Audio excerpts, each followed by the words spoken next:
What's up, everybody? You are tuned in to the Cris Ammo. podcast, episode 153, Big Energy Monday. Hope everybody's having a good Monday. Whatever you're doing, you're at home, you're at work, whatever you're doing today, we appreciate y'all on this St. Patrick's Day. Yep. Appreciate y'all tuning in with us. And if you're listening on the playback, we appreciate you too, man. Leave, like, Sure. share, comment, do all that good stuff. First time, subscribe. But we got a lot of things to get into, man. We got NFL news. March Madness is coming up. The brackets are set on the men and women's side. We got some wrestling stuff to talk about. And yeah, man, we got a few things to talk into. But until then, Jamal, what is going on? Amal, what is going on, brother? Not much, man. You know what I mean? Feeling good, man. How you feeling today? I'm pretty good, man. I can't complain. It's my off day. You know how it goes. Yeah, yeah. Long week, getting ready for the calm before the storm this Yes, week. sir. March Yes, sir. Madness. So, outside of that, I'm good, man. Yeah, man, that's good. That's good. All right, man. Let's talk about it, man. Let's talk about NFL free agency because some deals went down, brother. Yup. Some big deals. Jamar Chase is the highest paid wide receiver in the league, y'all. Mm-hmm. He received a 4-year, $161 million deal, 112 million of it guaranteed. That is a 40.25 average per year, making him the highest paid receiver in the league. But also, and they said they were going to get it done. They got it done. Tee Higgins, he got a 4-year, $115 million deal. Now, I don't know the particulars on all his deals. I think he took like a little bit of a pay cut, so I think his is like 20 something million per year. But he is the highest paid wide receiver two in the league right now. But they got the deal done, and yeah, man. Shout out to the Bengals for forking up the money. They claim they're working on Trey Hendrickson. We'll see if they can get that done. But your initial feelings of both of these guys getting their bag? Hey, man. Well, congratulations to them both. I think they it's well deserved. Um, it's going to be interesting for the Bengals though, because offensively they're definitely going to be top heavy. As far as like roster construction. Obviously you got Joe Burrow locked up. You got Jamar. You got T. Obviously they're trying to work on Trey. I think I also heard something about Brown too, the running back. They might be working on something too as well. But that might come down a little bit. Maybe that might be next year. But overall, man, offensively they're going to be amazing. You know what I'm saying, with this team. But they're going to have the same issues as they did last year. And then if one of those guys gets injured, it's going to be very it's going to be a troubling time. Like, if Jamar Chase were to go down, or let's say even Joe Burrow were to go down, like this team is definitely going to be a top a top lottery type style pick NFL team where they could potentially be a top 3 pick. So at the end of the day, can you blame them? No. Joe Burrow wanted this, so you gotta kind of acclimate to what he wants. He is your prized possession. You got to give the Cincinnati Bengals some kind of credit, though. We're not used to seeing them spend this type of money, especially with that ownership. So, look, man, if you're a Bengals fan, I think you should be happy, but at the same time, you should be reserved to the fact of that you could see a similar year that you did like last year, where you'll see a lot of high-scoring games, but you might not be able to close them out because you guys don't have the necessary defensive players that can get key stops for them. So fantasy-wise, pick Joe Burrow, pick Jamar Chase, pick Tee Higgins. Very explosive offense. I think they're going to be amazing for fantasy purposes. But as a legit Super Bowl contender, I'm going to say, nah. They look like a 500 team to me. Yeah, they're gonna have to hit on these draft picks, man. They're gonna have to hit in the draft, especially if they're gonna go full defense, which I expect them to do. Um, you got your offense set Yeah. for now and the foreseeable future. So now you're gonna have to go on this draft, and you're gonna have to get you a good corner. You got to get better on that defensive line. You're possibly gonna have to get you another linebacker because I don't know what's gonna happen to Jermaine Pratt. I know he said he wanted to get traded, and you might have to replace a Trey Hendrickson because you might have to trade him too, just to accumulate some more picks, just to get more players on that defense. So if they don't want to have another year like last year, they're gonna have to hit on some of these draft picks. So it's gonna be interesting to see what they do. But hey, kudos to Jamar Chase, kudos to T Higgins for getting the bag, man, and hey, they deserve it. They Yeah, deserve it. yeah. At least T Higgins is there for at least 2 years because Yeah, it's fully guaranteed for 2 years. So they're gonna go all in for I guess these next 2 years. That's kind of what they're kind of saying. yeah, for sure. Um, Now Jamar Chase's LSU alumni got paid today too. His old teammate Derek Stingley Jr. Oh yeah, yeah, he did. Yeah. He got a 3-year, $90 million deal or a 90 million extension. 89 million of it guaranteed. That's a 30 million average per year, which is makes him the highest paid cornerback right now. Mm-hmm. Um, what are your thoughts on this extension? Do you think it's deserved? Do you think now because the it went from the last person who got paid, they got 25 million. So now he's going all 5 million, 5 million more than what the last person got paid. So how do you feel about that? Do you think it's deserved, or how do you feel? The Texans had to do it. Like at the end of the day, they had to do it. You know what I mean? Like the Texans offseason has been a little weird to me as far as like Mhm. what they've been doing, giving away offensive line. What I mean? Now you signed Derek Stingley, which I think he deserves. I think he's one of the top tier cornerbacks that's in this league. I just don't know what their general manager is thinking as far as like the overall concept of this team. Mhm. If you had to like kind of talk about this team at the end of the year, everybody would have said the number one thing they need to do is work on the offensive line. So you Mhm. would assume they would have tried to get some veteran offensive linemen in there, but instead you trade one of your better ones to the Washington Commanders, and now you signed Derek Stingley, which I'm not even mad about. Like I'm happy brother got his money. You know what I mean? Some people might think he might be a little overpaid or whatever, but at the end of the day, congratulations to him. I don't really care about that. He should get his money. But just the overall concept of this team, it's just a little weird, man. You got a top tier quarterback in CJ Stroud. I know he kind of had a little bit of a dip, but I think there's a lot of excuses for that reasoning. Bad Mhm. offensive line play, a lot of injuries to the wide receiving core. You know what I mean? So, and then on top of that, it's just like we don't know. Obviously, you still got Nico Collins there, but at the end of the day, Stephon Diggs isn't coming back. You still got to kind of address that, especially with some of the injury concerns that they still have with the wide receiving core. It's just I don't know, man. It's just kind of a weird situation with the Texans for me personally.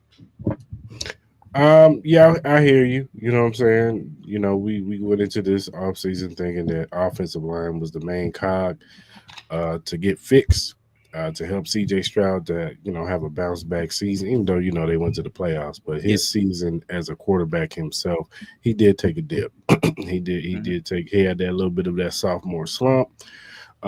Things didn't come as easy as it did in his rookie season. So to ensure him to have a better year in his third season, you want to make sure that you add to that offensive line. Now, I think they did sign an offensive lineman, um, but they got to do more. You know what I'm Yeah. saying? Whether it be through the draft, maybe you go sign a Cam Robinson. You got rid of your best lineman in Laramie Tunzel, so Mm-hmm. now you got to get a new left tackle. You know what I'm saying? And I don't know if you're going to do that through the draft. You guys you're picking in the 20s, so it's going to be hard for you to pick a decent left tackle in the 20s. Like all the premier left tackles go in the top 10. Yeah. Let's just call it for what it is. So you might have to just deal with a Cam Robinson for a year or two or whatever. Pay him and then get some guard play in the later rounds. Uh, but as far as Derek Stingley goes, he deserves the money. You know what I'm saying? The dude balled out last year. Mm-hmm. He kind of had a because he was hurt most of his rookie season, or he was hurt all his rookie season, and then have a bounce back season. I think these last two seasons, so he deserves the money that he got. You know what I'm saying? So I'll never say, oh, he didn't deserve it. It is interesting that they did reset the market for the cornerback. That's definitely gonna impact Trent McDuffie. Yeah. When Yeah. when Yeah. How do you feel about that? Like yeah. honestly, question should be you and how you think your team will respond to that kind of money. They're gonna have to make a decision, bro. They might have to make a decision between Trent McDuffie and George Corlock. Who would you rather have? I think it's easier to replace a George Karlaftis, especially in the Mhm. draft. You know what I'm saying? You can get Yeah, you a defensive end. You know what I'm saying? It's hard to find a good corner play. It just is, man. it Especially at is. the level as a Derek Stingley or Trent McDuffie. You know those guys. Those dudes don't grow on trees, man. Nah, yeah, it's tough. You It's and if tough. you do get them, they're like offensive like left tackles. You gotta get them dudes like top like first at least 20 picks to Mhm. get a good corner. And we were lucky enough to have two picks, from the Tyreek Hill trade that we were able to trade up and go get him. So, Mhm. yeah, I would choose Trent over George. In this draft, might be trying to find George's replacement. It's like It's a because possibility. this Yeah, because this is the draft to do it. So, yeah. um, and you just gonna have to pay him. You gotta pay him. You gotta pay the ticket, bro. It is what it is. That's Mhm. the name of the game. You gotta pay the ticket. So I'm not letting go of players of Trent McDuffie. He's a 2-time All Pro. He's been to 3 Super Bowls. One, you know what I'm saying? Like you can't let him go. You Yeah, know what I'm yeah. saying? You just can't. So it is what it is, brother. You know what I'm saying? That's the price. When you got a bunch of good players on your team, you gotta let one of them gotta go. I mean, everybody can't do it. The bank, and even with the Bengals, bringing back just like we talked about, re-signing Chase and Higgins.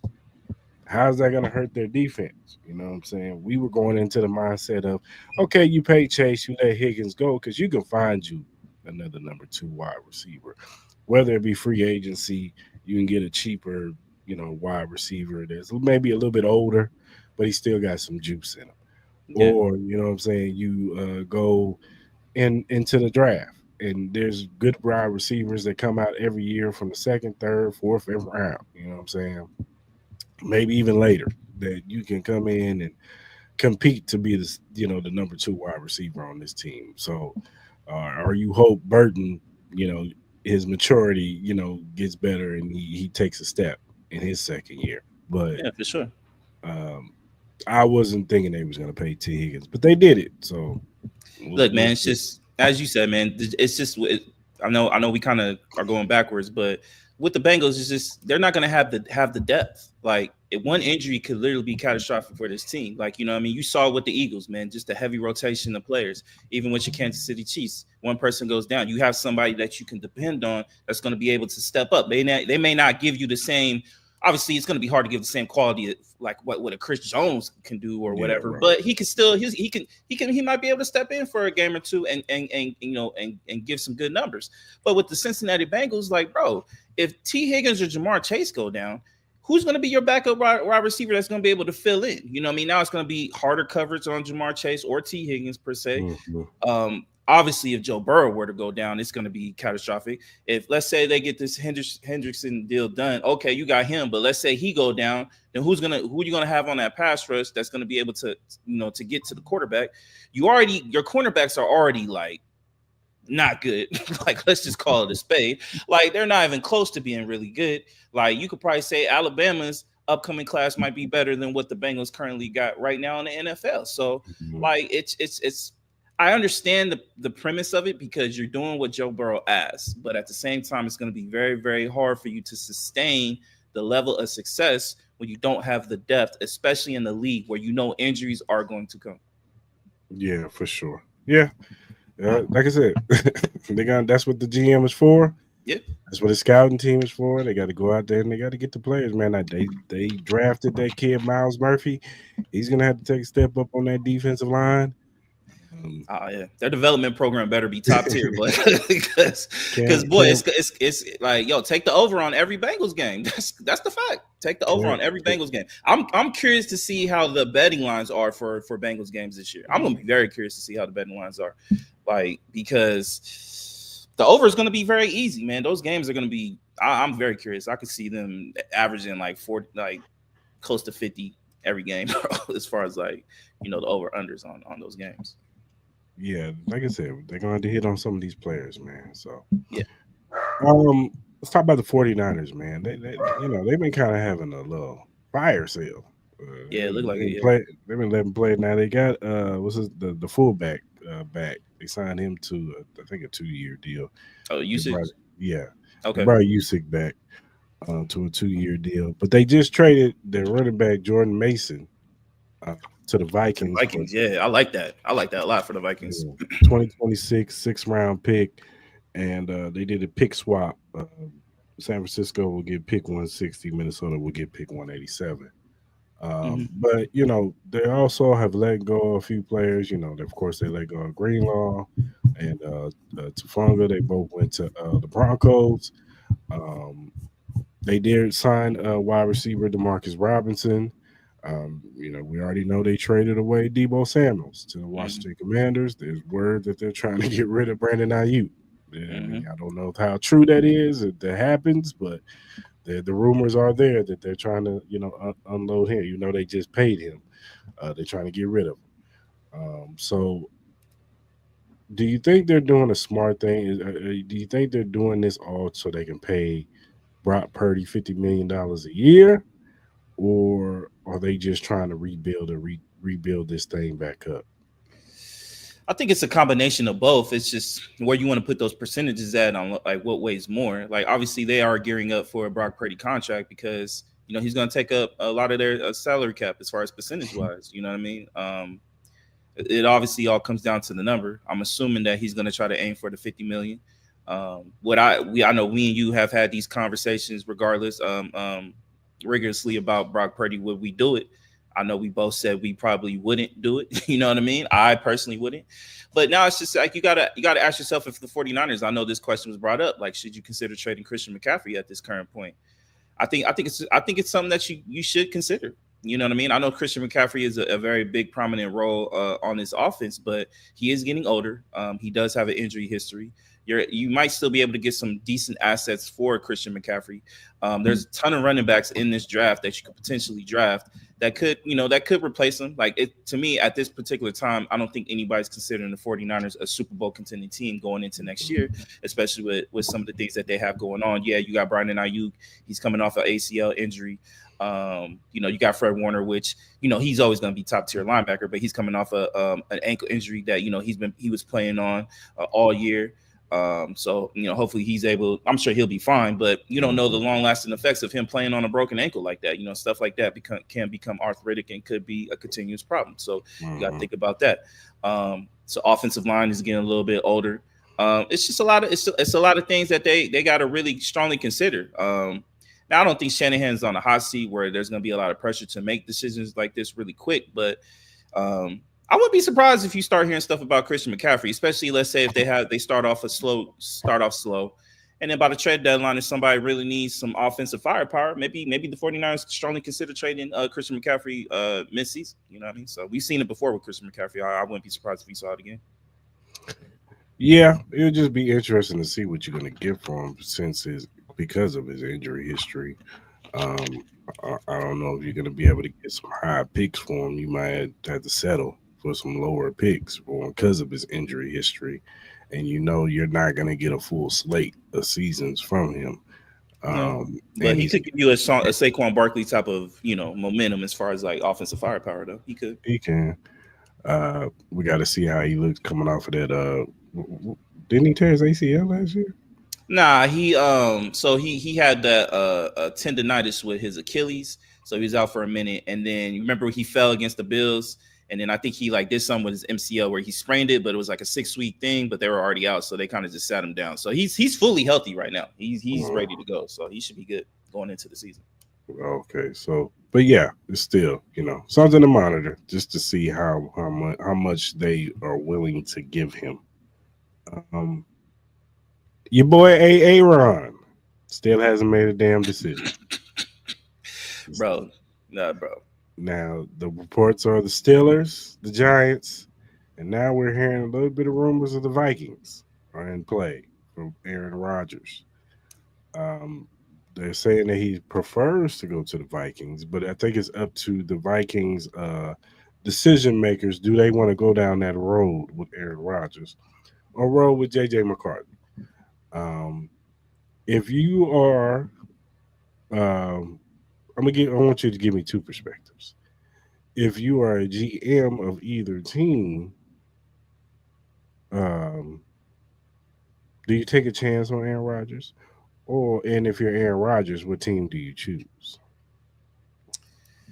If I'm a GM, like, look, if I'm the Giants, I'm swinging for Aaron Rodgers because I'm fighting for my job. So you don't have no leeway. If I'm the Steelers, I understand them trying to go for Aaron Rodgers because this roster is getting old. This roster is kind of ready to compete for a Super Bowl. TJ Watt's getting older. You know, a lot of the guys on the offensive line is getting older.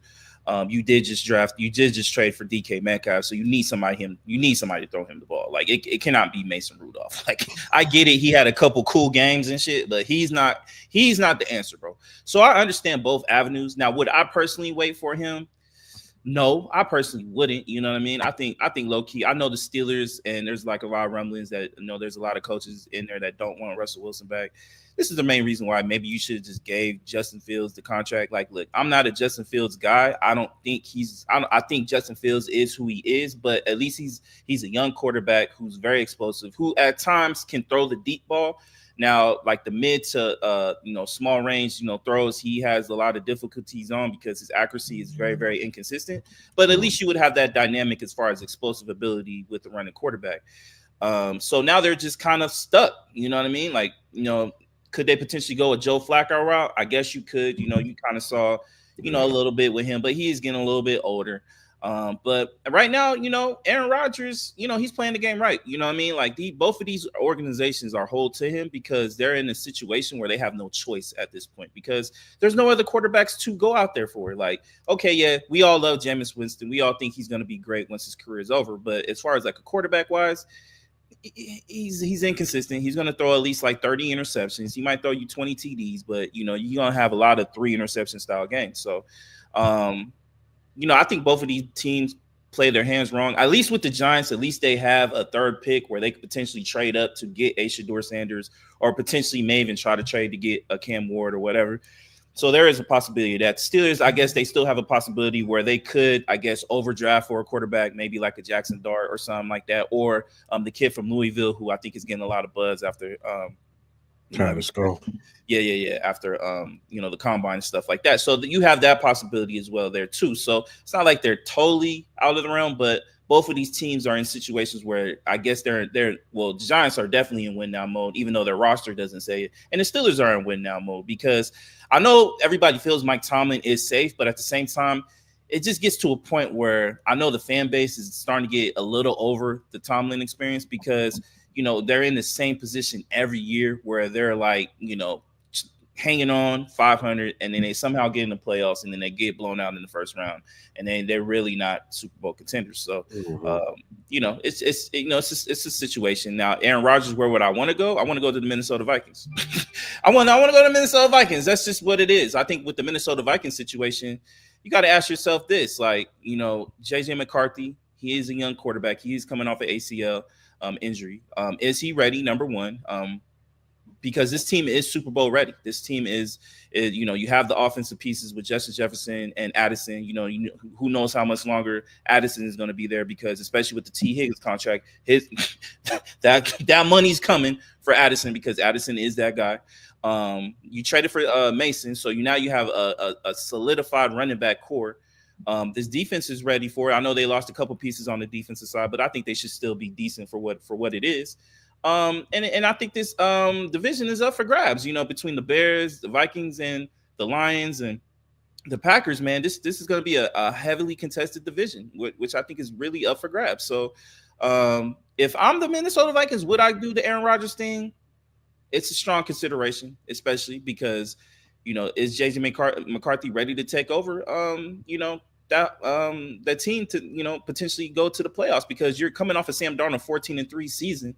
Anything less than 12 wins is going to be very disappointing for the Vikings. You know what I mean? Especially going to JJ McCarthy. That's a lot of pressure on him. Now, do you want to put that on him or give it to Aaron Rodgers and have JJ McCarthy study under him one more year and then get him ready for the following year?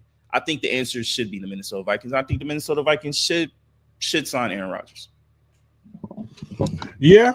I'm with you on that. I think Aaron Rodgers should want to go to Minnesota. Excuse me. I know I've heard people say that Minnesota shouldn't do it. They shouldn't go down that route, but they're in win mode down. I don't know how long I know Justin Jefferson just got paid, but how long do you think he wants to be around if you guys ain't trying to win? Yeah. before he asked for a trade to go somewhere else. Even Addison, you know what I'm saying?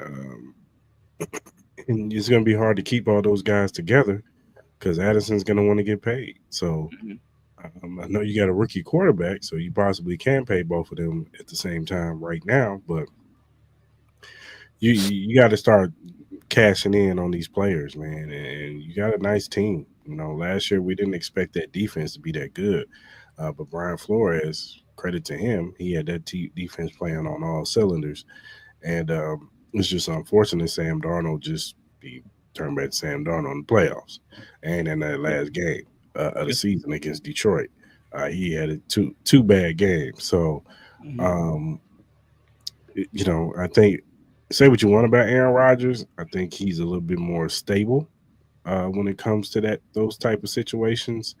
And I just think he'll be a lot more. I think he got humbled a little bit. You know what I'm saying? Playing with the Jets, having the season that he had last year, and seeing how it is. When you're in a dysfunctional organization after coming from the Green Bay Packers, who are one of the more functional organizations for the past 50, 60 years. How long they've been in the NFL. You know what I'm saying?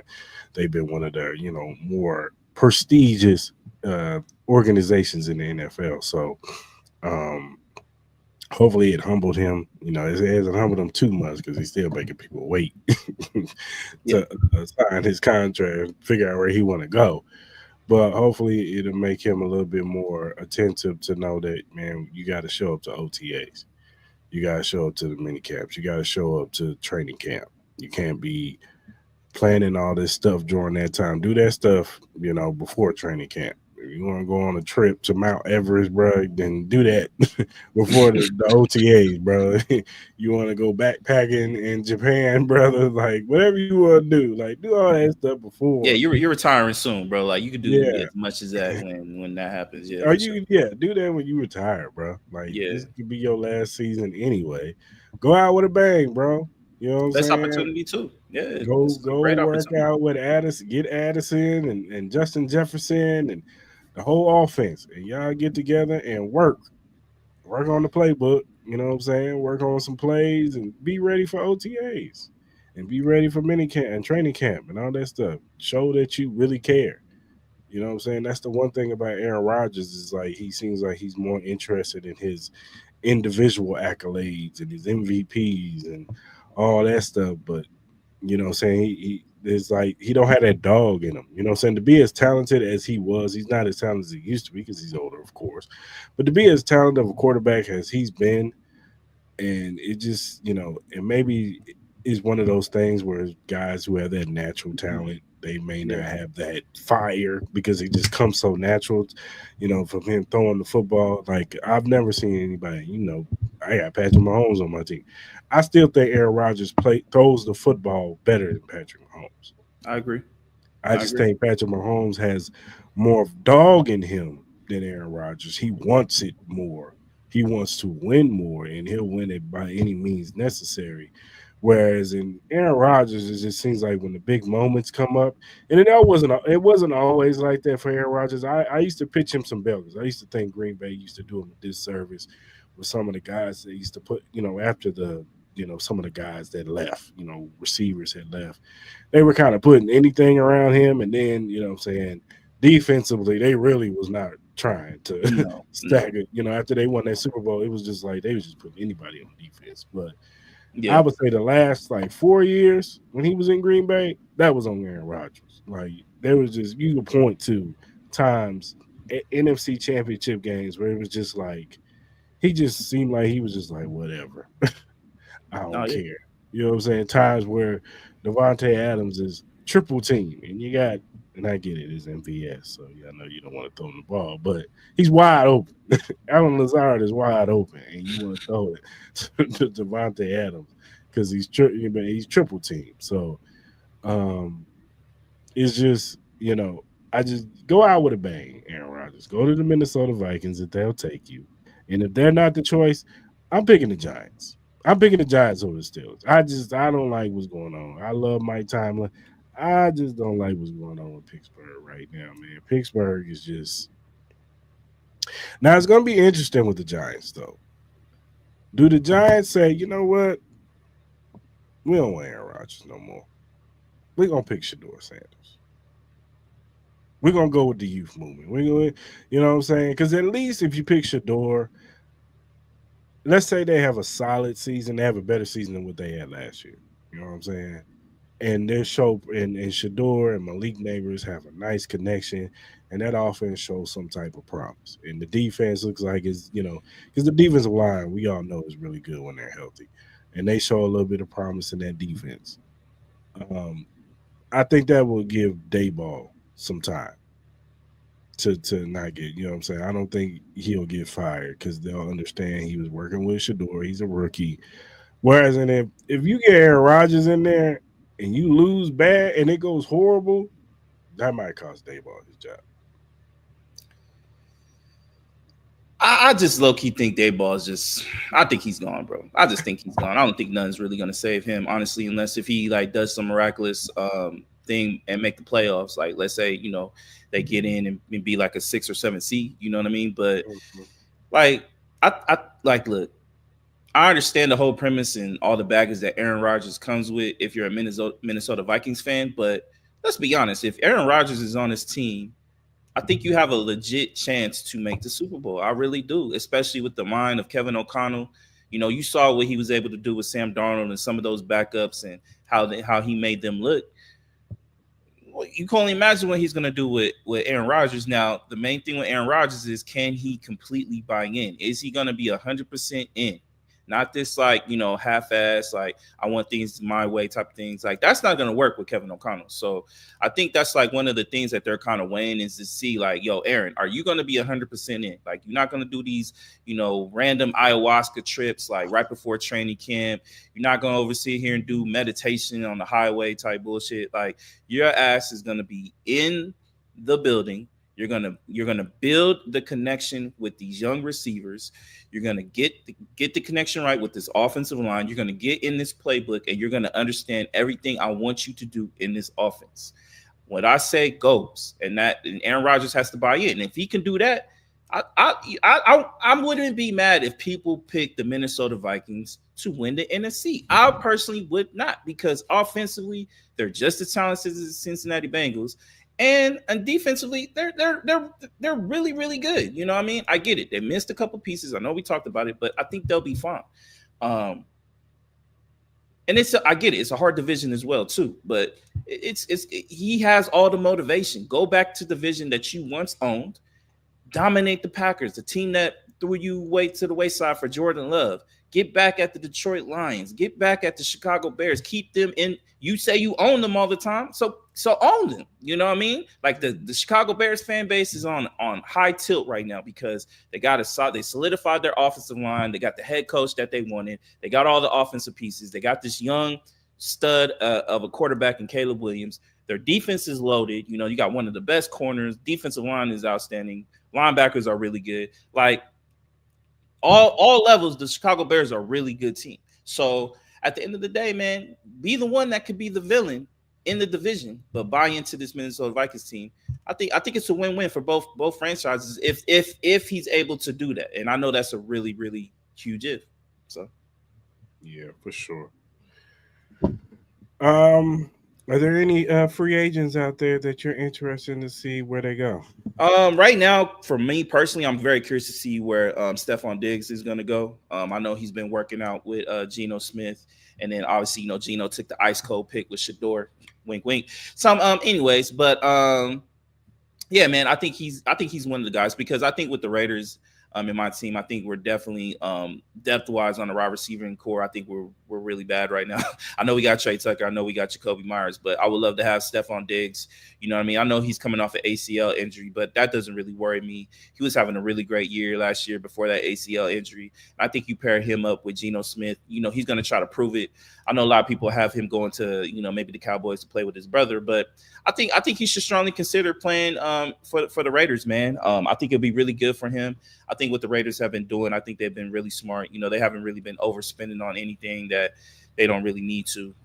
We got some big decisions in the draft. Our big move was the Geno Smith move, which, I I really like it. You know what I mean? Especially with me seeing all the, with the Steelers and the Giants and what they got to go through, the Browns, like I'll take Geno Smith any day of the week over all the bullshit that they got to go through. So I'm really happy, man. You know what I mean? I know it's going to be a slow rebuild with this team. I know Pete Carroll keeps telling me we're going to be all in now. I think we're going to be a very competitive team, but we do need some help on the wide receiving core. So if we can get Stephon Diggs, I think that's going to be a really big for us, and that can create a lot of questions for us going into the free agency as far as like who we're going to get. Shador's where to fall to us. You got Ashton Jeanty there. You still got McMillan, some other guys there as well, even offensive linemen, cornerbacks. So it's going to be very interesting. But yeah, that's kind of like the main guy I'm kind of keeping my eye on right now.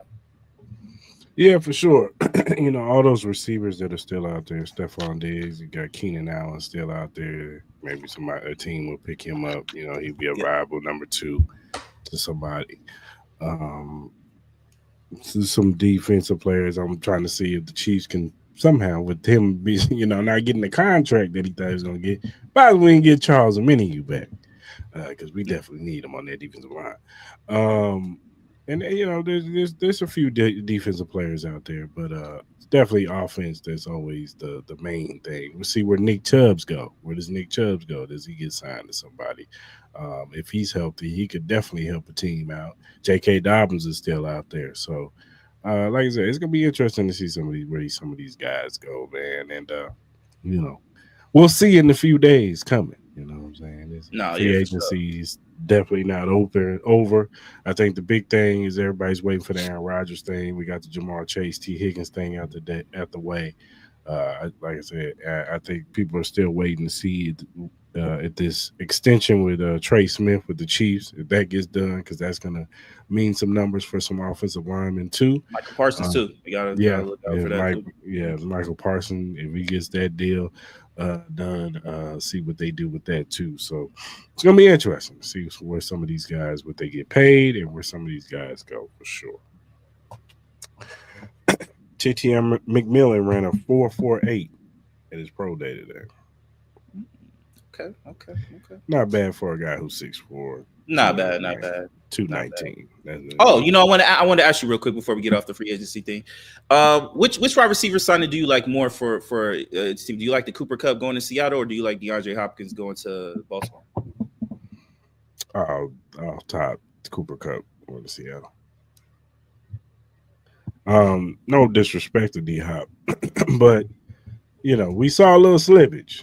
You know what I'm saying, with the drops. Yeah. There's also some now. Well, I will say this is that D Hop will provide a veteran leadership in that locker room as far as the wide receivers go. He could possibly push a Zay Flowers, push a Rashad Bateman. They will respect him for all his accolades in the past. I still think D Hop is a future Hall of Famer for all his numbers that he's put up. But as far as his production if you can get anything from D Hop, if he could be a chain mover, a third down wide receiver, possession guy, where it's third and 7. You know what I'm saying? You need to move the chains. You use D Hop. You know what I'm saying? And him being in the off season with them, working with them, I think that will help him out and help them out. But I still think Cooper Kupp is the bigger deal. I wouldn't assign Cooper Kupp to that much money, $15 million a year. I think that's a lot for a guy who's often injured. But I get it. You know what I'm saying? Seattle, they didn't have to pay Sam Darnold that much. You want to give Sam Darnold as much weapons as you can get him. JSN has ascended. We'll see if him and Sam Darnold has the same chemistry as JSN had with Geno Smith. But I think, like I said, you put as much weapons as you can around them. Tyler Lockett is still out there. So there's a possibility maybe they bring Tyler Lockett back. You know what I'm saying? It'd be interesting to see where Tyler Lockett goes too. But yeah, I think the Cooper Kupp deal, or Cooper Kupp going to Seattle is better than the D Hop deal, because the D Hop thing. It has impact, but I don't think it has as much impact as Cooper Kupp, because they need wide receivers over there. They do. All right, man. The March Madness brackets are set, man. on the men and women's side. Now, I'm just going to read off the one seeds. I ain't going to do all the seeding and Yeah, all that yeah, yeah. stuff. No, it's all good. But, in the South, Auburn is the one seed. In the West, you got Florida. In the East, you got Duke. And in the Midwest, you got Houston. Mm-hmm. Now, we're not going to give our picks or anything, but what jumps out on these brackets and just on the men's side for right now? Honestly, I know everybody's been, the big conversation obviously has been UNC getting in the tournament, over West Virginia. Mhm. Look, I'm a UNC fan. I'm a diehard fan, bro. I do understand the conversation and why UNC should not be in the tournament. I don't think they rightfully deserved it, especially off of that idiotic play that Withers did in the game against Duke. But overall, man, I think when I really look at these brackets, man, I think Auburn. I think they're gonna have a tough second round matchup, whether it's Louisville or Creighton. I think both of those teams are really good teams, so that could be a really tough matchup. I know Auburn, is coming off a loss. They've been playing a little inconsistent as of late. Not as good as we have seen them play. So I think that could be a very, very interesting matchup.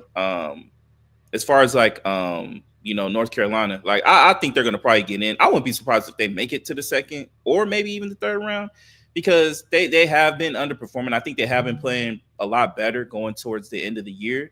So even with all this conversation, I wouldn't be surprised if they made it to the Sweet 16 just with where their matchup is. Like I think they could be Ole Miss. The next matchup would be against Iowa State. I know they got a good team, but I wouldn't be surprised if they beat them and got to the Sweet 16 and then lost to like maybe like a Marquette or something like that. So I think that's something you got to look out at as well.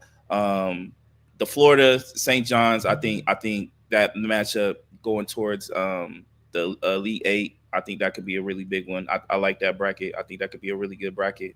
But overall, man, I think they got it right as far as like the overall number one seeds. I'm not really complaining about it. And then I'm not mad at people having these whole conversations about UNC should not be in there. I don't think they should have made it. I think West Virginia should have got over UNC. Yeah, I agree with you on that point. Like you said, UNC has been underperforming this year, and what happened on what was that Saturday? Yeah, that was not good. Yeah. Trust me. Yeah, I will go into that more. trust me, my boy. Um, Anything else that pops out to me is look, Kansas has not been playing well this year. They've kind of underachieved this year. But they got a tough matchup. They got Arkansas out the gate, and that's not going to be a easy matchup for them by no means. I would be surprised if they get past that. Um, and then of course my Mizzou Tigers. We got freaking Drake.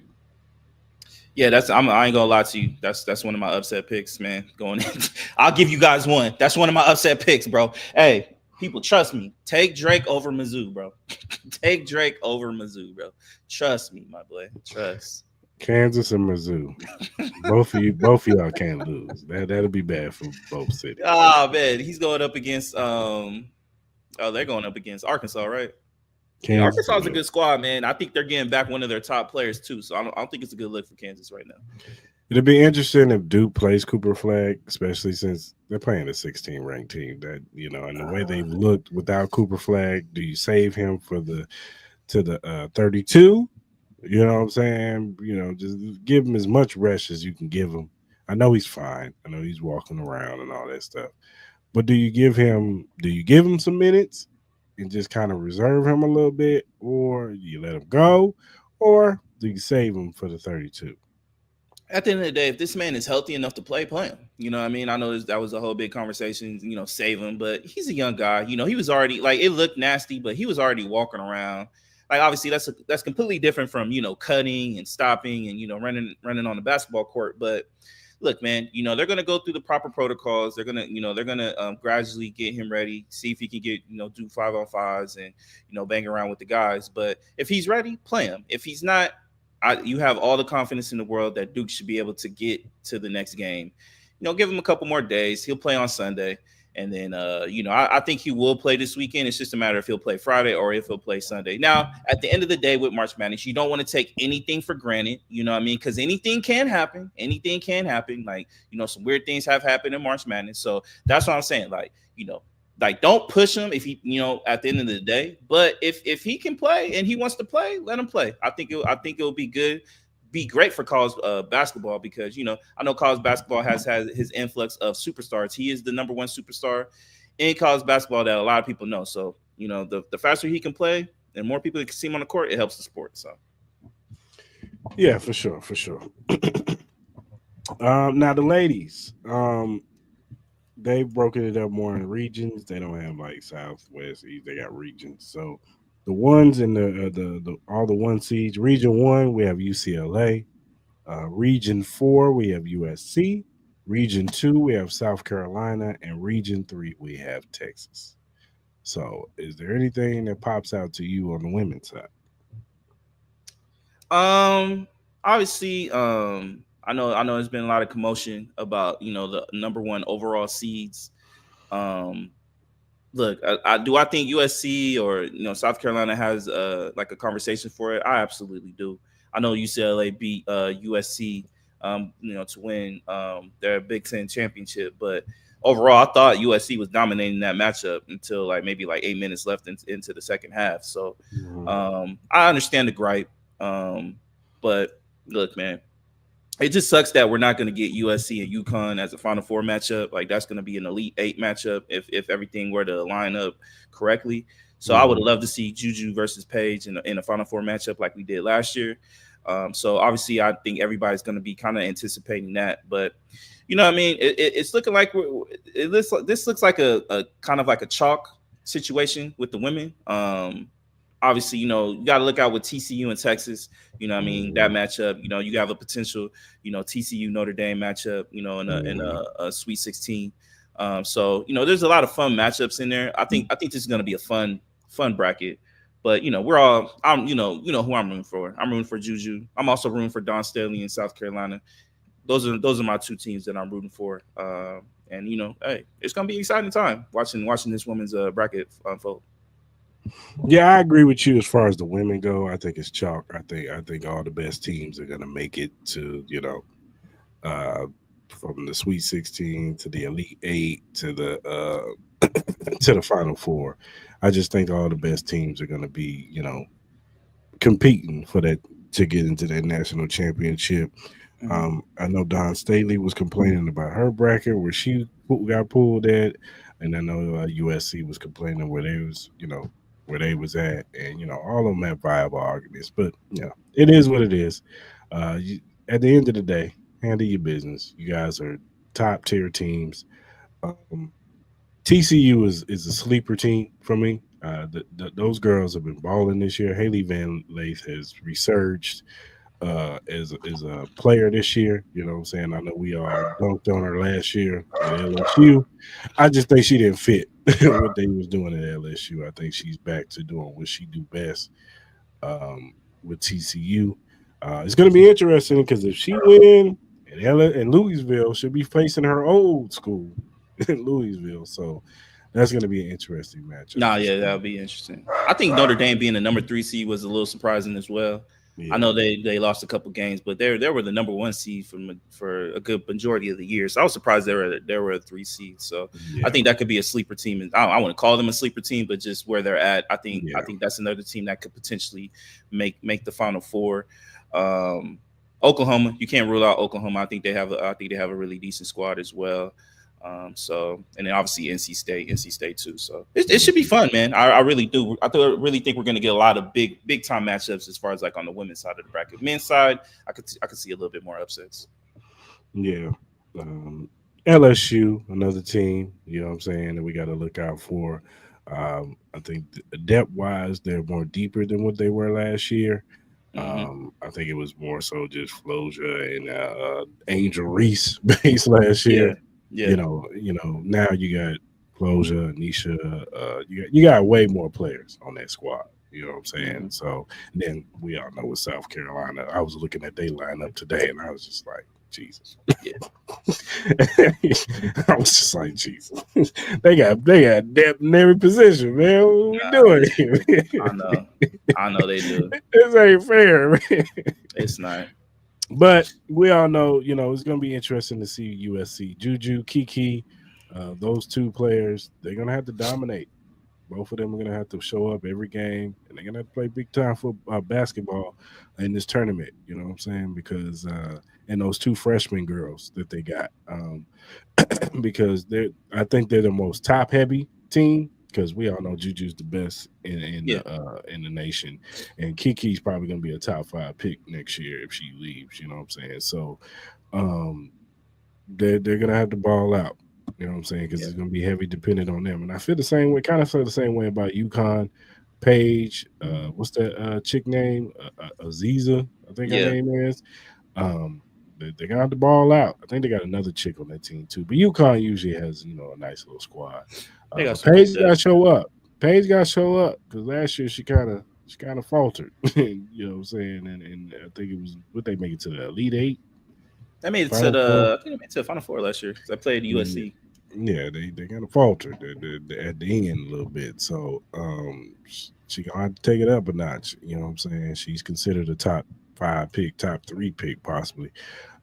So it's gonna be interesting, man. I'm excited for the women. You know what I'm saying? Because this is gonna be a big tournament, and we'll see how, with Juju being the name that everybody's gonna be looking at, just like everybody was looking at Caitlin Clark last year. Now they're gonna be looking at Juju. And the crazy part is that this ain't even her last year.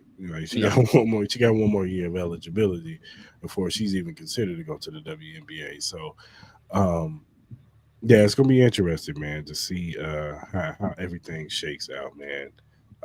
Shout out to everybody who made the tournament. Before we get into how do you feel about UNLV firing Kruger? Yeah, I was going to bring that up. Yeah, like honestly, the UNLV basketball program, they got to get their act together on the women and men's side. It's disappointing. UNLV women's, they made it to the tournament last year, and then they didn't make it this year.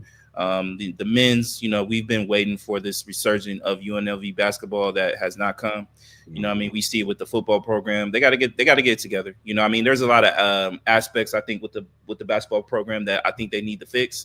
Obviously, I think they need to figure out the situation with Thomas and Mack. I think that stadium is just old. It's definitely not up to par as far as like other college stadiums, arenas, excuse me.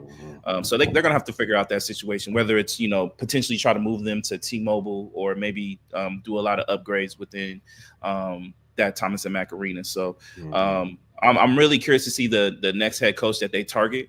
The Kruger family has meant a lot to the UNLV basketball program. So it does suck to see him get fired, but I think it was the correct decision. As we said, we see the growth within the football program, which I think should help the basketball program. You know what I mean? Because there's going to be more money coming into college to the colleges as far as like NIL deals and such like that. So I think people really need to start back in the basketball program. Hopefully we can get some top tier recruits, and hopefully we can get a coach that can bring some excitement back into the program. And then the women's side, like they got to kind of rekindle the magic that they had last year. And hopefully they can, bring that back, because it's pretty disappointing not seeing UNLV, in these tournaments. I remember all the excitement we used to get watching UNLV basketball. I used to get really excited, watching them for the tournament, man. They, a lot of teams that made it to the Sweet 16s and Elite Eights, man. I think we can be that again. I think we could be a perennial contending team. We see it with St. John's. They were able to get Rick Pitino back. St. John's was just kind of like stuck in the mud. And then now look at them. They're considered one of the top teams that could potentially make it to the Final Four and potentially win the championship. I think we could be the same way too. We just got to figure out a lot of situations, financial stuff, recruiting, obviously hiring a coach and decent coaching staff that can bring us back to prominent. But I think it can happen. I think we have a great market for basketball. Yeah, as far as the men go, they got to get the coach right.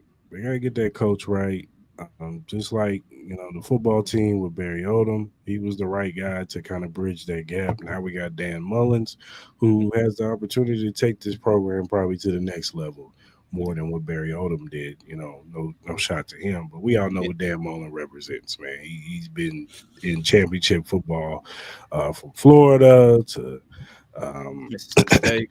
Mississippi State. Like he's been there. You know what I'm saying? He's done it at the highest level, and they need to get a coach that can come in that can bring that. You know what I'm saying? They need to find one of these up, either whether it be one of these up and coming dudes that have been killing it in some of these lower schools that went 30-2 or something like that, that Yeah. have that prestige that you see he's going to be a great coach. They got to find that, and they need to find some guys who can recruit and coach. You know what I'm saying? It seems like they get some guys in here that can recruit. They get some good players. It's just they can't coach them up Yeah. for whatever reason. And there was the same problem. I think his name was Rice. He had that issue too, where he could recruit his ass off. He couldn't coach them up to play the system that he wanted them to play, and Yeah. it just seems like they got to bring that back. You know what I'm Yeah. saying? I was watching this morning. Old player Wink Adams was talking about bringing some of these alumni guys need to get back to connecting with some of these young guys that come in, and kind of reaching back, whether it be Larry Johnson and Stacey Ogman and Anderson Greg Hunt, Anthony. Yeah. Greg Anthony. Like some of these guys need to come back. Sean Marion, like bring some of these guys back, and Isaiah Ryder, like come back, and show That's some love. great players, man, on That's what these teams. Yeah. that's what I'm saying. Like we Yeah. got guys who were great guys who went to NBA and have very great careers. So bring them back. You know what I'm saying? And talk. I know I saw a thing where Larry Johnson, Stacey Ogman, and Anderson Hunt, they're doing a meet and greet out here. So that's a good thing. But they ain't do that with the players. They ain't do that with the players, and they need to.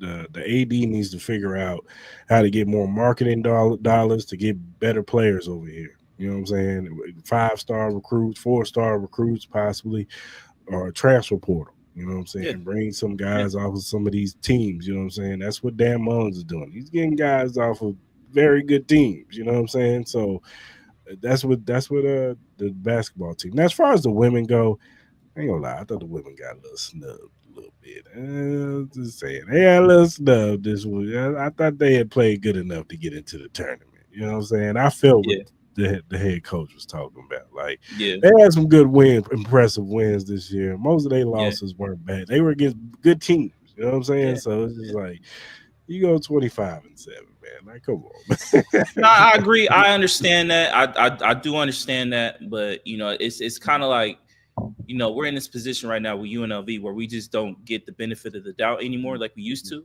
So you got to you can't just use that. Like at the end of the day, you got to win these games. You got to win these big games, man. You got to find a way to win, and we got to bring the excitement back into the basketball team because I low key think this basketball program is a sleeping giant, man. I think it's right there. You know what I mean? Especially like with all the kids that we have coming out of Vegas, man. We have some top tier talent coming out of Las Vegas, man. So try to keep some of these kids in house, man. You know what I mean? I'm sure they would love to stay home, but they just recognize that the program isn't where they need to be for them to succeed as well. So if they could find a way to find that balance, and keep a lot of these talented kids that we have here, that come from Liberty, that come from Gorman and stuff like that, like this team can go places, man. Like because a lot of these kids are going to like Arizona, they're going to UCLA, they're going to USC, man. A lot of these cats are going to big time programs. So if we can keep a lot of that talent in house, I think that only helps and benefits us as well because we can set that precedent. And I agree with you. Start bringing the alumni back. Start bringing that excitement back. You know what I mean? We see that with a lot of these college programs. Hell, we see it with the Raiders. The Raiders do it all the time, where they always ingratiate the legends with the new, and I think it bridges a lot of that because it helps understand the history of I think we're losing the history of UNLV basketball where it once at. You know what I mean? It doesn't we need to get that.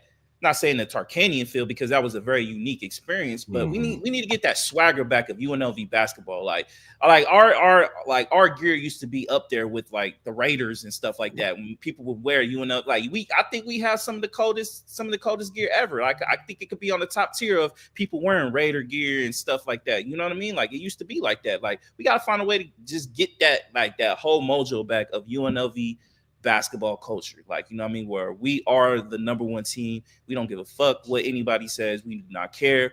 we do it our way, and we're gonna play exciting basketball, and we're gonna beat your ass, and we're gonna laugh in your face, and just it is gonna be what it is. You know what I mean? We got to get back to that. Yeah, I agree. Definitely agree. All right, man. Some problems in the Cowboy Nation. No surprise there. Micah Parsons. Demarcus Lawrence. Now, Demarcus Lawrence, he just recently signed. He signed with the Seattle Seahawks, right? Yeah, he signed with the Seahawks. Yeah. So he signed with the Seahawks, and he had an interview. And in that interview, he said Dallas is my home, but I know for sure I'm not going to win a Super Bowl there. Well, Michael Parsons caught wind, and he went to X, and he said, "This is what rejection and envy looks like. This some clown shit." Demarcus Lawrence responded and said, "Calling me a clown won't change the fact that I told the truth. Maybe if we spent less time tweeting and more time winning, I wouldn't have left." Mic drop. How do you feel about this situation? Who was right and who was wrong? I think this is amazing. Thank you, Demarcus Lawrence. Thank you, Michael Parsons, for giving us the content that we didn't deserve this great of a content. Listen here, man. Like, look, I'll say this, like all seriousness. Was Demarcus Lawrence, I guess, wrong? It's wrong timing, right message, I guess, in a sense. Like, you know what I mean? Like, I understand that, but Demarcus Lawrence isn't wrong. Like, it is a reality of the situation with the Dallas Cowboys that they are nowhere near close to being a Super Bowl contending team. You got very, very talented players on there. Micah Parsons being one of them. But, you know, just the idiotic decisions that the Cowboys keep putting themselves in, situations that they keep putting them in.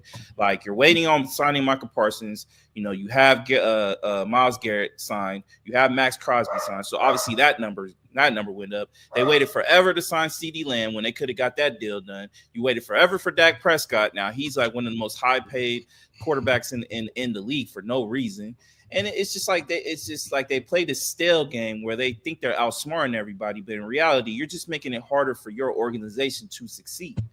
They don't do anything in free agency. They don't try to do anything in free agency. Now, can I say this? Like, I think the Cowboys have been really good as far as making draft picks. I think they've been decent for the most part. But at the end of the day, it's just not enough. And then you hold on to coaches when you don't really need to hold on to coaches longer than what they need to. It's just this whole dynamic with Jerry Jones being an authoritarian type of person, doesn't give the coach the actual capabilities to be an actual head coach in the NFL. I think that's a problem as well. And then for Michael Parsons, like, look, I get it. That's your team. You're going to ride for your team. You're going to die for your team. But at the end of the day, bro, you've been saying the same thing on your podcast. So I get it. It's just like, you know, you're trying to defend it. But at the same time, I know deep down inside of you, you feel the same way because we hear it on your podcast. We hear the frustration from you on your podcast. So I don't understand why you got to call him out. Like, I guess you could probably say, like, I wish you would have just kind of like just kept it to yourself and you don't have to say it. We all understand what's going on here. And I think it just kind of struck a nerve with Micah Parsons because he's still there and, you know, he's still in a contract situation where he doesn't even know if he's going to get a contract or if he's going to get traded. So I think that kind of just struck a nerve for him more so. But you know, Micah Parsons knows the reality of the Cowboys situation. They're not going anywhere, especially with a division with the Eagles, the way they're looking. And then the Commanders, like we see what the Commanders are doing. Like they're positioning themselves to be the new dominant team in the NFC East. So, and then they're not going anywhere. Jaden Daniels ain't going anywhere for the next 15, 16 years. He's not going anywhere. Jalen Hurts is not going anywhere. So, like Dak Prescott's getting older. You know, Micah Parsons, like he's not getting older, but the contract's coming up soon. CeeDee Lamb, all these contracts are going to really start taking effect where it's going to be hard to build this team. And then Jerry Jones ain't going anywhere anytime soon. So where's the future in that? Yeah. It's difficult because it's one of those things where it's like, all right, we agree with you, Demarcus Lawrence, but why you ain't voice this to your teammates? Why you have a group meeting? Well, obviously, then Mike Parsons would have said, you would have said, he would have said, you know, you used to say that to us all the time. Like, he was like, you waited to go to Seattle to say all this stuff. He's not wrong. let's get that out the way. Demarcus Lawrence is not lying. We all got eyes. We see that the Cowboys are a dysfunctional organization. They do not care about winning Super Bowls. Jerry Jones is, I don't care what type of dream, what type of marketing schemes he comes up with. He does not care about Super Bowls anymore. He cares about headlines. He cares about being in the headlines, whether it be good, bad, or indifferent. He wants to be in the headlines. And what he wants it to say Jerry Jones and the Cowboys, whatever situation. You know what I'm saying? So he does this stuff on purpose. He loves this. I'm sure he loves this back and forth with Michael Parsons and Demarcus Lawrence because it just keeps the Cowboys in the news. As far as Michael Parsons goes, look, man, you gotta get away from the Cowboys. You gonna waste away, man. You gonna wait. Go somewhere else. Go to Buffalo. Go to Buffalo, bro. They could use some help. You know what I mean? Somewhere. I don't care, man. Just go somewhere. Chargers, like you got options, bro. Yeah, go somewhere, man. Baltimore Raiders, like pick one, dog. Get away from the Cowboys, man, because you ain't gonna never win a Super Bowl there. You will never win a Super Bowl. You get your money, and if that's what you and look, I'm all for Eddie Brand wanting to get your bread. Get your bread, brother. If that's with the Cowboys, cool. But if you want to win, brother, get away from the Cowboys because, you're gonna be another great player putting up all. You're gonna be Myles Garrett. That's what you're gonna be. You're gonna be Myles Garrett. That's exactly who you're gonna be. You're gonna get all this money, and you ain't gonna never win nothing. Yeah. So, shout out to Demarcus Lawrence. Hopefully, he does good with Seattle and Micah. Look, even my dog in the background saying, "Leave, bro. Just leave, bro.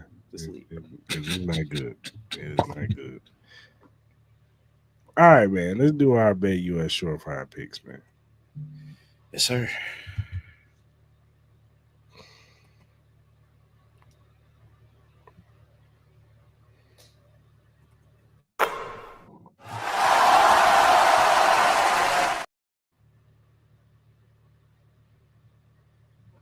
All right, man. What you got? All right, man. I got a little hefty one, man. I got a little hefty one today. So if you win this one, shit, make sure you spread the wealth. I got the Wolves -7.5 against the Pacers tonight. I got the Warriors -4.5 against the Nuggets. They also play tonight. The Grizzlies +2.5 against the Kings. I like that matchup.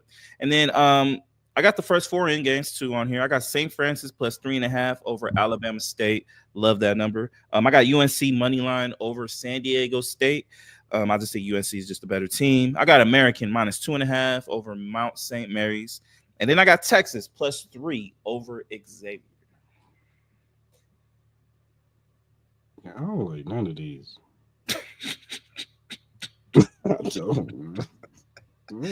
He said, nah, no best today, huh? Yeah, I'm gonna go the opposite, man. I'm going +4.5 Denver Nuggets. Oh, word? Over the Warriors? Yep. All right. He said, all right.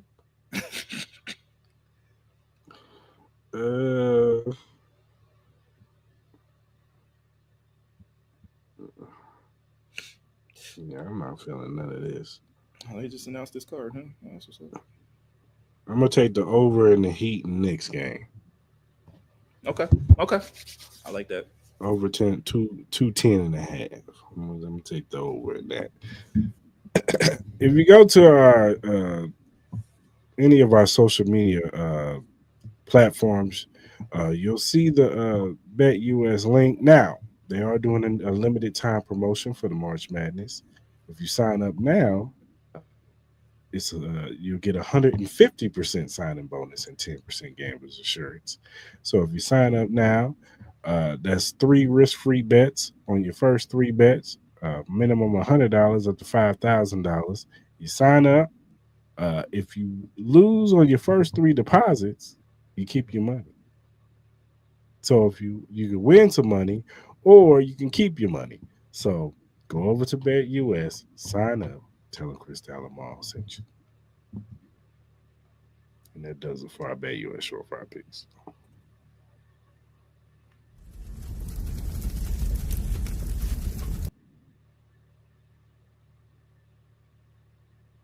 All right, man. Let's do our NFL offseason outlook. We're doing the AFC East, Jets, and Patriots today. We weren't able to do it last week. Picking up what we left off last week. We picked up the Bills and the Dolphins. So we're going to wrap up the AFC East. We'll do the NFC East, the whole NFC East on Wednesday. But let's start with the Jets. Now, we all know the big signing of Justin Fields. He signed a 2-year deal to go to the Jets.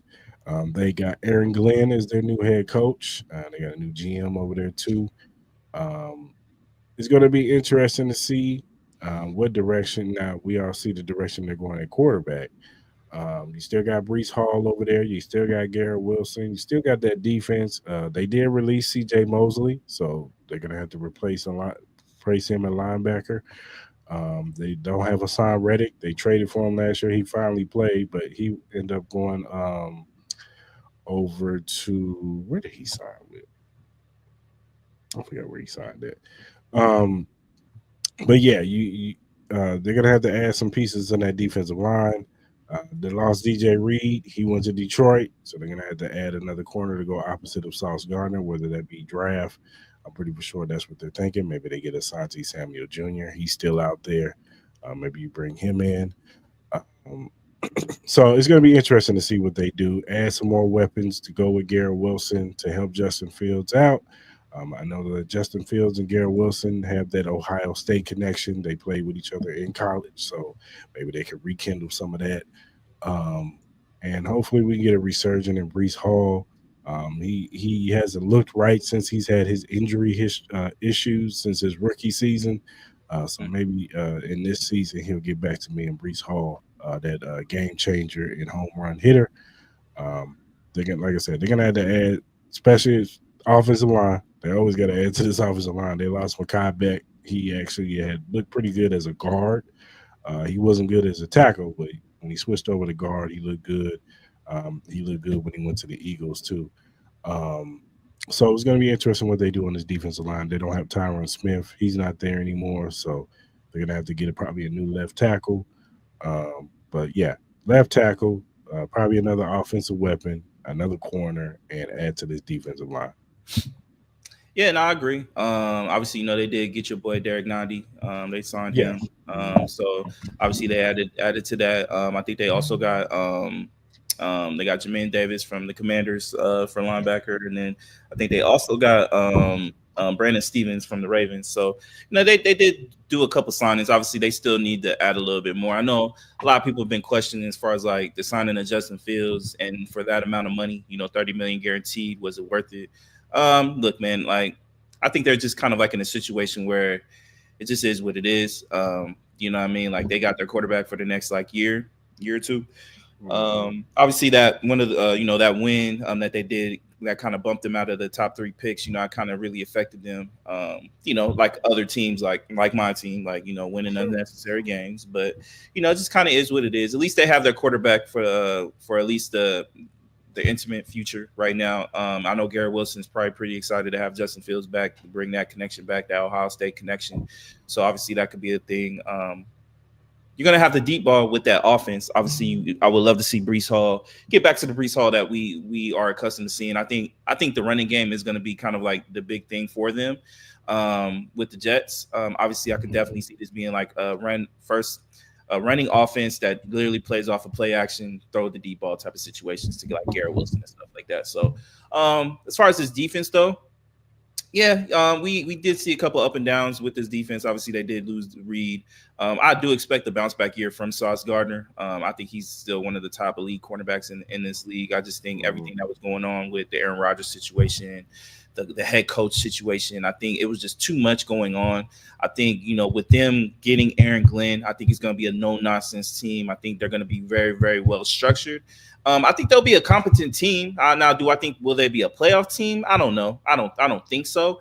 I think they could steal a couple wins from some top teams where I think they could put a scare on a lot of these top teams for sure. But overall, man, I think the Jets are just kind of like finding that bridge gap to where they can find the necessary steps to get the future quarterback, to get the proper assets to make this team a contending team again. But overall, I'm not mad at where the Jets are placed right now. I think if you're a Jets fan, at least you'll have some competence back. At least you'll have some respectability back with who's running this organization. I know there's been a lot of conversations with Willie Johnson and how he runs it, but I think you have to commend him for hiring the right coach for this job, hiring the right face for this job. I think that says a lot, and I think you got to give Willie Johnson a little bit of credit for that. Yeah, for sure. Now the New England Patriots. They've been really busy in this offseason, signing players, giving out money. They signed linebacker. They signed linebacker Harold Landry III. He was with the Tennessee Titans. They signed him to a 3-year, $43 million deal, $26 million guaranteed. They signed your old linebacker Robert Spillane to a 3-year, $37 million deal. They signed cornerback Carlton Davis III. He was with Detroit last year. He got paid. He got $60 million, $34.5 million guaranteed. They signed offensive lineman Morgan Moses, who was with the Jets last year. They signed defensive tackle from the Eagles, Milton Williams. They signed Joshua Dobbs as a backup. Signed Mac Hollins. That's pretty much it. That's more of the notable names on this defensive line. With the Patriots, it's going to be interesting to see what they do with their fourth pick. Do they go with a wide receiver to help out Drake May? Get a number one guy over there because they got a bunch of 3s and 4s over there. They need a number 2 guy, or do they go with Travis Hunter? You know what I'm saying? To add to the mix. You know what I'm saying? Maybe you get a Travis Hunter, Carlton Davis, Christian Gonzalez, 3 tandem guys, and nasty. That would be nasty. You put Travis Hunter in the slot, you know what I'm saying? Christian Gonzalez and Carlton Davis on the outside, and you still can use Travis Hunter as a wide receiver. So maybe they thinking like that. Or do you get a Tertiary McMillan and solidify your number 1 wide receiver for the future? Him and Drake May grow together. He's a big body wide receiver with some speed to him. A lot of people are comparing him to Drake London. I think he's a little bit faster than Drake London, and a little bit more dynamic than Drake London. But that'll be a person that they possibly can, target. You know what I'm saying? And maybe they get a veteran wide receiver up in here. Maybe they see if they can throw some money at Keenan Allen, or maybe they could try to get a Stephon Diggs up in there or something. I don't know. But they need help in that receiver room for sure. They might double up in the draft on receivers too. So yeah. And maybe they get a tight end too. There's some good tight ends up in here. Maybe they look at one of these tight ends in the second round, you know what I'm saying, a Mason Taylor or somebody like that. So they definitely, offense is the main cog. Their defense actually wasn't bad last year. It was their offense. Their offense had a lot to be desired. So even when Drake May came back, it was a little bit better, but they need game changers on that offense. So whether it be, they got a good running game. They need wide receivers. So that'll be something I'm pretty sure they will target through the draft for sure. Nah, man. Yeah, I think the Patriots really love Raider players at this point. They got Cleveon Chasen. They got Robert Spillane. They got who else? They got Mac Hollins, Marcus Epps. They did a couple signings. I think they did a decent job. You know what I mean? I know a lot of people have been kind of saying, sometimes, spending money isn't always a great thing. Just because you spend a lot of money doesn't mean it guarantees you a championship, which is correct. Mm-hmm. But I think they did a really good thing. I think that gives them flexibility for the draft.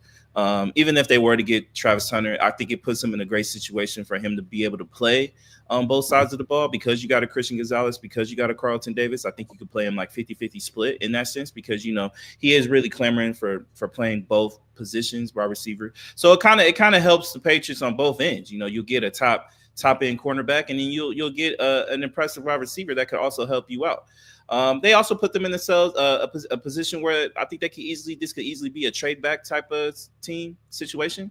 Let's say Shador Sanders were to get past the New York Giants. I think you might have a possibility where there may be a couple teams that may be interested in maybe trading up. Or even if they decide not to go with Travis Hunter, maybe there may be a team that may be interested to trade for the spot to get Travis Hunter. You know what I mean? Not a lot of people would expect Travis Hunter to get past 2, but now there's, you might have a situation where he might be available at 5 or 6. You know what I mean? So I think it would be kind of crazy, but I think that's just the situation that is currently right now. So you gotta like, if you're a Patriots fan, you definitely gotta kind of like where they're at right now.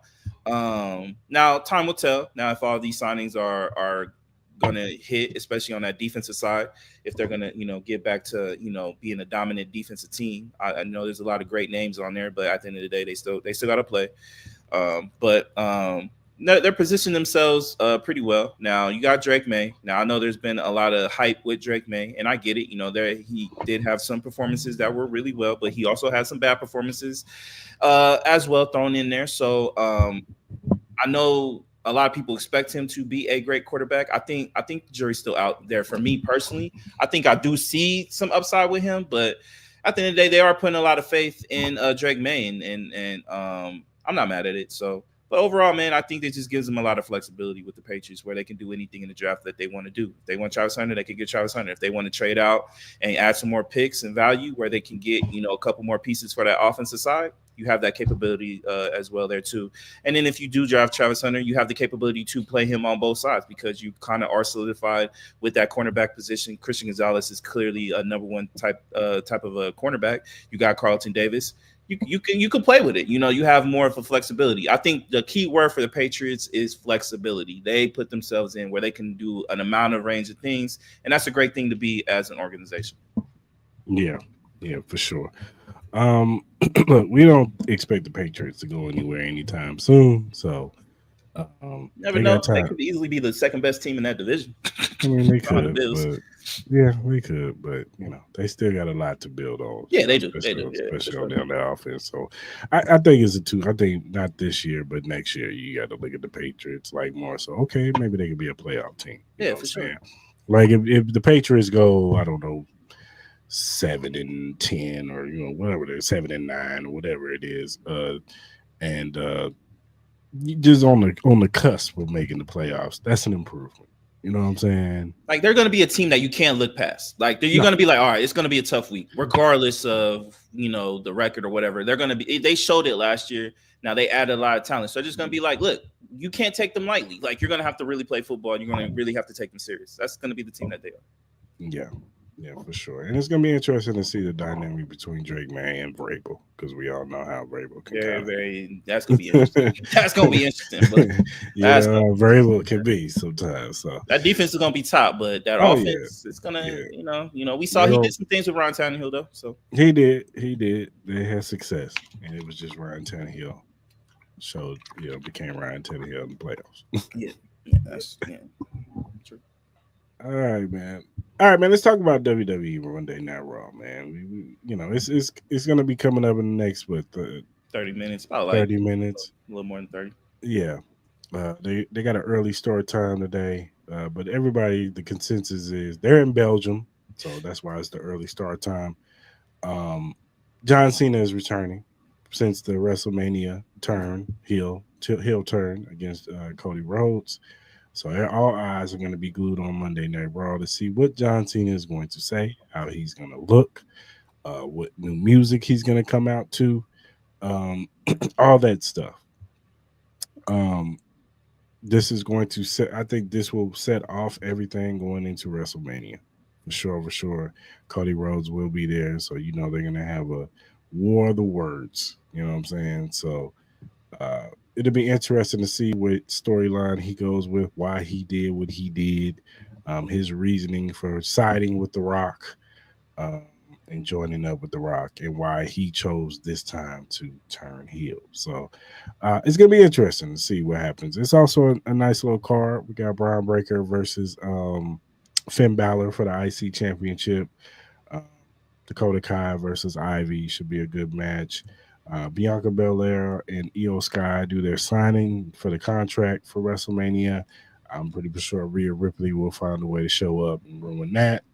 Um, a no holds barred match between I always forget the dude's name, Penta and I forgot the dude's name. I always forget his name, but he's they're fighting in no holds bar match, so that should be a good match. And Jay Uso's facing Austin Theory, so it should be a good card. I ain't gonna lie to you. Last week's Monday Night Raw was kind of meow, but hopefully they take it up a notch in this one, and hopefully we see a better Raw. You know what I'm saying? Hopefully they ain't putting their eggs into the John Cena basket. Like, you know what I'm saying? Hopefully it's a good full show. So what's your expectation? I mean, you are a resident expert of this. So what are you expecting? What do you want to see as far as like the interaction with John Cena and Cody Rhodes? Like, what is it that you need to see to progress the story? I gotta see what this Hill Cena looks like. You know what I'm saying? How does Hill Cena interact to the crowd, to Cody Rhodes? Um, he can't be the same guy that he was, for so many years. You know what I'm saying? For the 20 plus years that he was, that guy is gone now. He's gonna have to be, and he said it in interviews that he has to be exact opposite of what he was. So it's gonna be interesting to see. I got to see a whole change in demeanor and facial expressions, and, just how he interacts. Period with Cody, and like I said, with the crowd, and does he tell the crowd to shut up? Does he, what I'm saying? Like, does he go at the crowd? His reasoning, what I'm saying? How he conveys the reasoning to selling out initially. So, and then Cody's gonna have to show that he can keep up with the John Cena on the mic. You know what I'm saying? Not to say he can't do it, but he's gonna have to show that he can be that baby face and that guy that everybody believes in. You know what I'm saying? And to say, okay, that's the guy right there. You know what I'm saying? He just had a good segment with John Cena. You know what I'm saying? So Yeah. I got to see that. You know what I'm saying? I believe he can do it, but I still want to see it. Their interaction. So, yeah, You that's think my. I'm assuming The Rock isn't going to be there. I'm assuming he's not. I don't Or do you know. think there's a potential where he could also be a part of this Raw? I don't know because usually they announce him. Now he could be a surprise. He could come and final boss and all that stuff, and he could be a surprise. But um, I think they might lead this one to just Cena and Cody, Okay. just to let them two, have their little discussion, their conversation. So For sure. And obviously I want to talk to you about what do you think is going to happen with this Bianca Belair, Scott situation? Do you think we eventually do get like a triple threat for the women's title for WrestleMania with I do. Rhea Ripley? I do. I think that Rhea Ripley is going to find a way to get into this. I think she ruins tonight's signing somehow. They don't get to sign their contracts, and somehow Rhea ends up in this match. Yeah. She's going to find a loophole, a stipulation. Maybe she says, I want my rematch.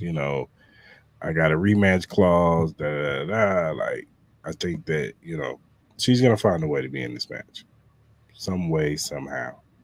Um, yeah, yeah. I think Finn Balor loses tonight against Braun Breaker, and I think it sets off his dissension from the Judgment Day, him turning on Dominic Mysterio finally. Um, they've been teasing it, you know what I'm saying? So I think Dom might be the reason he might cost him the match tonight, and he's gonna blame Dominic Mysterio, and that will set things off for him to turn on Dom. And I don't know if they're gonna push Dom as a baby face, but that'll you know separate Finn Balor, let him go on his little solo run, and let him do him, and then maybe they'll add the new member of Judgment Day. Is this gonna be the third time in a row we see Jey Uso get choked out by Gunther? I wouldn't be surprised. Yeah. I would not be surprised. I think that, and then I think it's a reason for that. I Yeah. think they want to play on the whole, he's the underdog in this fight. He still hasn't beat Gunther. Gunther gets the best of him again. Um, and I have my theories. What are your theories? If you care to share, if you care.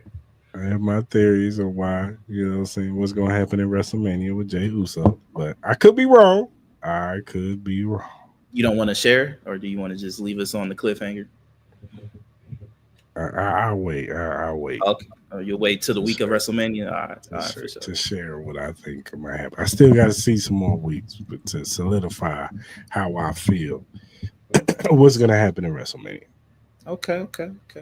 All right, for sure. I'm gonna watch it. I'm looking forward for watching. You know me, I'm trying to get my bearings back in wrestling. So I've been watching the last couple of weeks. CM Punk will be on SmackDown. Roman Reigns will be on SmackDown this week. So that's going to be a crazy interaction. He cost CM Punk that match against Seth Rollins, and then he beat the hell out of CM Punk for being with Paul Heyman. Yeah, I saw that. Yeah. So, and then we'll get it. It'd be interesting to see the whole situation with Naomi and Jade Cargill. They've been going back and forth on Instagram. Yeah, I remember you telling me that. Yeah. Naomi been vicious on Instagram, boy. And then, we'll see. We'll see what's going forward. You know what I'm saying? Everything's going to be lining up for WrestleMania. Still got KO and Randy. They're starting their segment. Yeah, it's going to be interesting to see how everything lines up for sure. All right, man. You got anything else? Nah, man. I think we pretty much hit on everything. I know we're gonna get more into picking our March Madness picks and talking more about that. Some NBA stuff. Random news will be back on Wednesday. I saw some Drake stuff that just dropped today, so we'll probably get more into that on Wednesday. For sure. Shout out to the 88 that watched today. Yeah, man. Appreciate y'all, man. Appreciate every one of y'all, man. You know what I mean? Hopefully we can, see everybody return, man, for Wednesday. Yeah, for sure. All right, man. Who's your flowers of the week? So these flowers, man, this is gonna hit really personal for me. The first one definitely goes to a close family member of mine. She was my grandmother's best friend. She currently is in hospice, so I do want to send my flowers to her. Prayers to her. Comfort, all that. So it's been a tough week with that. And then also I want to send flowers to one of my good friends at work. She's going through a very trying situation right now. So I really hope everybody sends prayers. She needs to get a heart transplant. So they finally got her out to LA from what I heard, and hopefully they can do the procedure, and hopefully she can make it through. So it's been a pretty tough week. That's been one of the reasons why we did not do Wednesday. So I do apologize about that. But it's just been kind of mentally draining for me. But I want to send prayers out to both of those ladies, man. I do hopefully we see some great miracles happen, man. So I really would hope that everybody who is watching right now does send a prayer for them. Please do. And hopefully these ladies do find these miracles and they can continue being with us on this great place we call Earth. So, yeah. Yeah, for sure. I want to echo that same flowers to same co-worker. You know what I'm saying? Hopefully, everything goes right. She gets the heart that that they give her, you know what I'm saying, works well, and she's back, back in our presence, in the next few months, you know what I'm saying? So, definitely giving her flowers. I also want to give my flowers to everybody out there, you know what I'm saying, who watches our show, who supports us, shows us love on a day and night basis, you know what I'm saying? New watchers, old watchers, shout out to Stan, shout out to Mark. Yeah. Shout out to Joe, you know what I'm saying? All countless other people who pop in and out, who show love to us and watch our show, man. We appreciate y'all, man. We can't do this without y'all, you know what I'm saying? Y'all keep us going. And yeah, man, shout out to y'all, man. Y'all get flowers. 100%. Yeah, 100.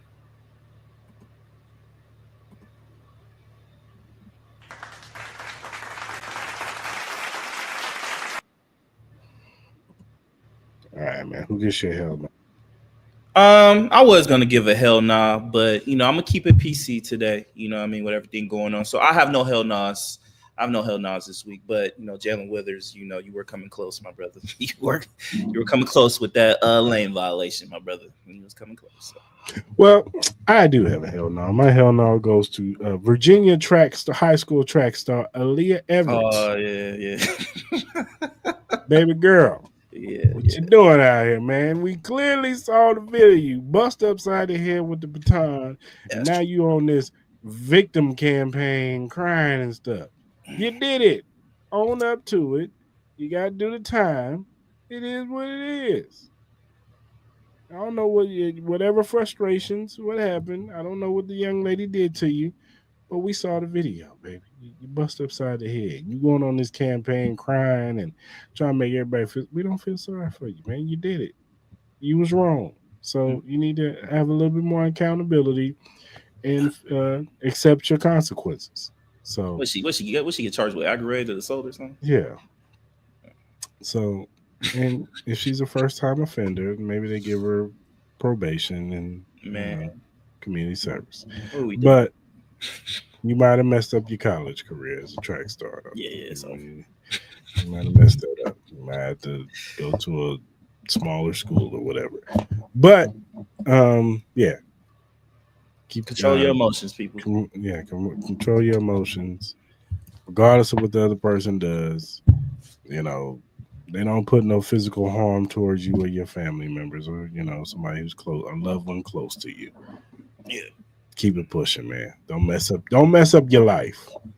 1 second can mess up your life. And this is an example of that. So, and prayers to the young lady that got hit with the baton. Hopefully she has a speedy recovery and it doesn't mess up anything with her future, Those batons are not, they're not light. So. Oh my God, bro. Oh, hell no, man. What the fuck, man? Get your ass on, boy. You get your goddamn ugly ass on.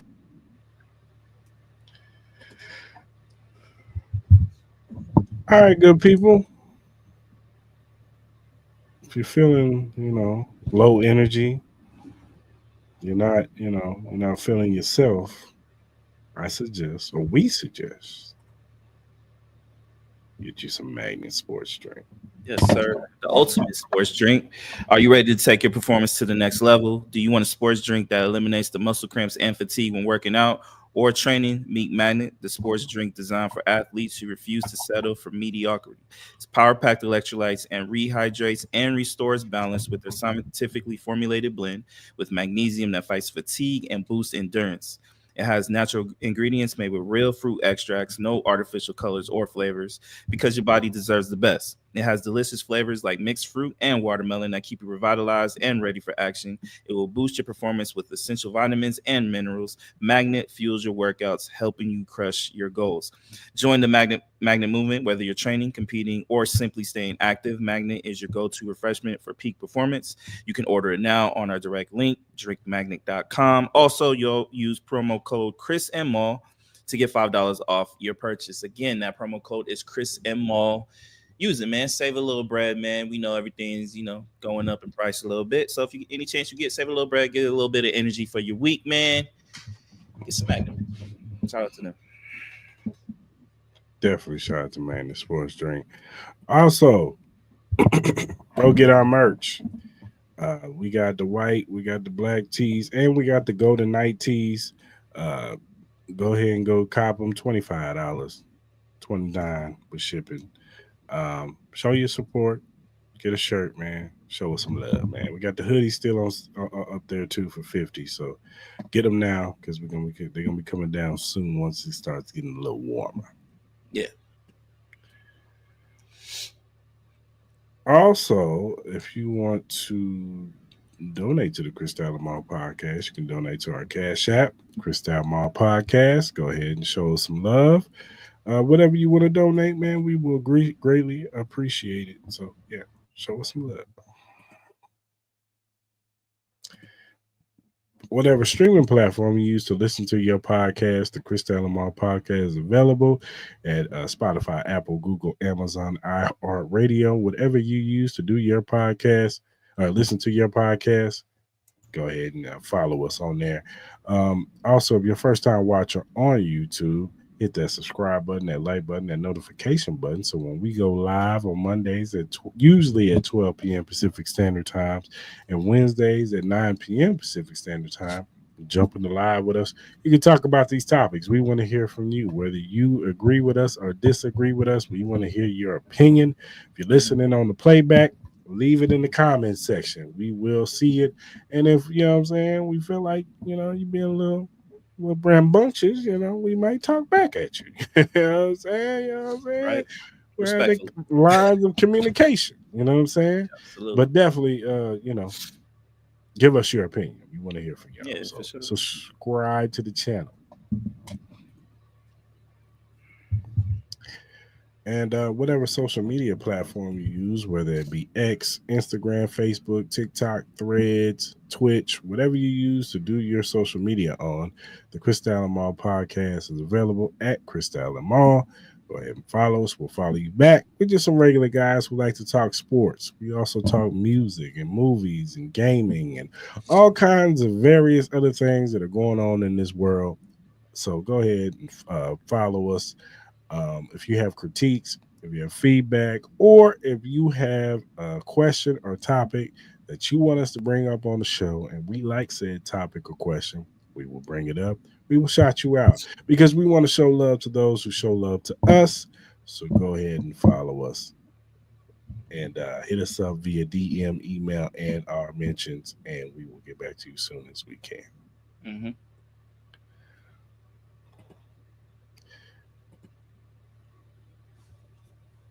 All right, good people. Hope you enjoy the rest of your day. Don't do nothing crazy out there. I know it's St. Patrick's Day. Some of y'all going to be out there drinking. Be safe. Get an Uber or a Lyft or get a designated driver. Don't be driving drunk out here going crazy. Yep. You know what I'm saying? Be safe. You know what I'm saying? If you're going out now, if you're at home, stay at home. Don't be going out after you've drunk a little bit. You know what I'm saying? Stay home. You know what I'm saying? Be safe out there. You know what I'm saying? Booty call ain't worth it. And if you're not wearing green, don't let no grown man pinch you, man. You punch him in his face. Yo, facts, man. Are we really still doing that, dog? Nah, I wouldn't even let a woman pinch me, bro. That's not happening. I don't know, but damn, what she look like? Oh, word. Oh, word. Man, you gonna let these old ladies pinch you, dog? All right, bro. That's why you ain't wearing green. You want that. You want that. You going out. You doing anything for St. Patrick's Day? I'm staying in the house with my lady. Oh, what you talking about? Okay. All right. So she can pinch me. Oh, is that right? My man. I ain't mad. I'm not mad at that. All right, good people. Until Wednesday, hope you guys have a good rest of your week. Till then, we out. Appreciate y'all. Thank you. Yes, sir.